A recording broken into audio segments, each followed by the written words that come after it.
Hello, everyone. So a lot of you wrote to me and asked my opinion on Pete Hegseth as a nominee for Secretary of Defense. So let's talk about it. And let's quickly just summarize his background. Obviously he went to Harvard, he went to Princeton, and served in the National Guard, and now he's a talking head on Fox.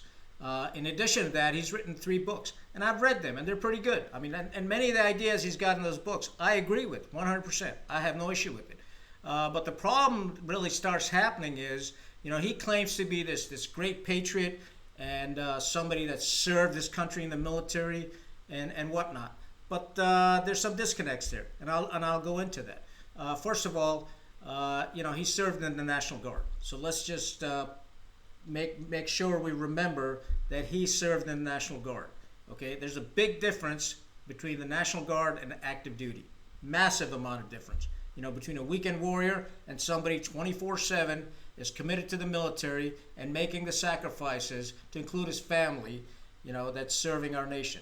Massive difference. But nonetheless, Pete went to Iraq, was as an infantry platoon commander, and evidently saw some little bit of combat there. The unit that he served with as a platoon commander had some allegations of war crimes and whatnot, and then he was moved and given a job in civil military operations.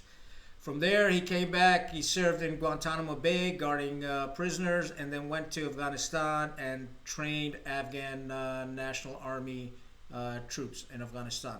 He received a couple of Bronze Stars without the Combat Distinguishing Device on there, and also got the Combat Infantryman's Badge. So a lot of people who don't know that a Bronze Star, without the Combat Distinguishing Device, the V, is nothing more than their Meritorious Service Medal in a combat zone. And there were so many officers. I mean, it was mind-numbing to see people bucking to get the Bronze Star, and they will compromise themselves and their integrity to get the Bronze Star, the Combat Action Ribbon, and whatnot. And they're essentially giving out like candy cane. I mean, I heard some, and I'm being facetious here, you go up to a vending machine, drop some quarters in, and a Bronze Star pops up. I mean, it was just pathetic, in my opinion. In fact, I'm not even sure I'd ever wear one, But nonetheless, that's neither here or there. But these are the problems I have with him, right? So he claims to be this great patriot, somebody who knows the Constitution and wants to serve the Constitution. But then his words don't match his ideology or what he claims to be, right? And what doesn't match is his views on women in combat. Now, let's just keep aside his sexual allegations and also his drinking issues, right? I don't want to go there because that's very personal in nature, and I'm not privy to all the information. But what I'm privy to is his comments that he's made in public. He's made comments about women don't belong in the military. Well, I say horseshit. Of course they belong in the military. I'm a father of 2 daughters, and if they meet the standards, they absolutely belong in the military, right? Because the Constitution allows every American to have equal rights. So I think that really matters. And the other reason is from firsthand experience. I was in an infantry battalion in combat in Afghanistan, and this is back in 2004. We took women into combat and actual gunfights because they had a purpose. And there's about a dozen of them, and they did fantastic. I couldn't be prouder of all of them. And so we had no issues with it. Now, there's a bunch of naysayers, insecure types that says, hey, women don't belong in the military. Well, I say bullshit. I call you out on it. If they meet the standards, just like a male Marine or a soldier, you meet the standards, by all means, join. We encourage you to join, serve your country. So that's one issue that I have with him. The other issue is that, he claims to be a devout Christian. I think that's great. Fantastic. Love it. Okay? But then, on the other hand, he makes statements like, kill all Muslims. Now, does that make you a better Christian by saying something like that? I don't get it. Okay? It doesn't, obviously. And then he's got all these tattoos about crusaders, about all these sayings from the days of the crusaders and all that, And that aside. But it's what comes out of your mouth and what you write down on paper is what matters. And what comes out of his mouth, I am very, very concerned about. Because the main reason is when you make a statement like kill all Muslims, you're talking about 25% of this planet. And you're talking about a large swath across Asia, Africa, and the Middle East, where guess what? Most of our bases are. So, we need mature, sober leadership that keeps their personal ideology to themselves, zips up their mouth, and becomes subordinate to the Constitution. Because this is what matters, not your personal ideology. And a good leader keeps his personal ideology at home. And he subordinates himself to the Constitution. And I'm not sure that Pete is mature enough to be able to do that. I think he runs his mouth too much and gets his ass in trouble by doing so.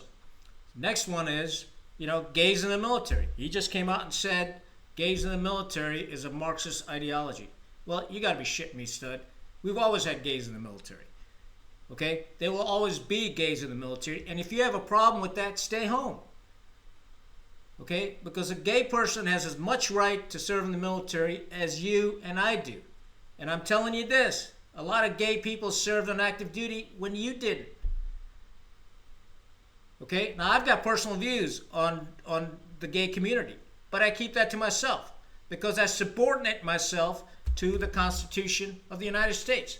They have equal rights. And for you to come over here and run your mouth about, oh, gays don't belong in the military, screw you, buddy. They do belong in the military, and they're there. And there's not a damn thing you can do about it.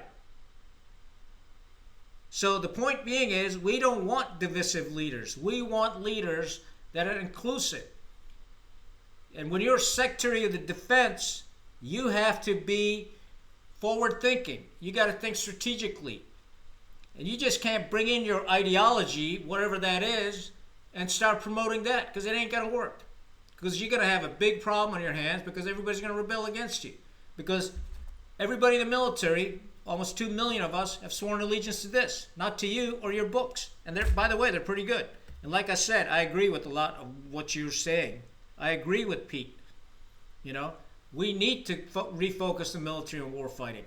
I don't think there's going to be any dispute on that. We need to make sure that our senior military leaders are accountable for it. I have made, many videos about this. Accountability is key. Okay? We need to swing the pendulum back from DEI back to standards. One standard for everybody. That's what we need to focus on. And I agree with that. But guess what? You're not the only one that espouses such views. Most veterans that I've come across and other notable people like Colonel McGregor on YouTube espouse the same views. So you're not unique in that.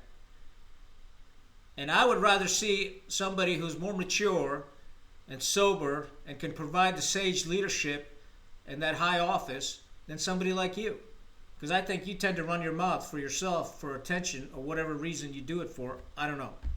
Okay? But you have good ideas. But my advice is zip it and start paying attention to the Constitution rather than your own personal ideology. And if you do that, maybe you got a chance. If you don't, you ain't going to last too long, buddy. You're going to get in trouble. That's all I got. Stay rugged. Con out.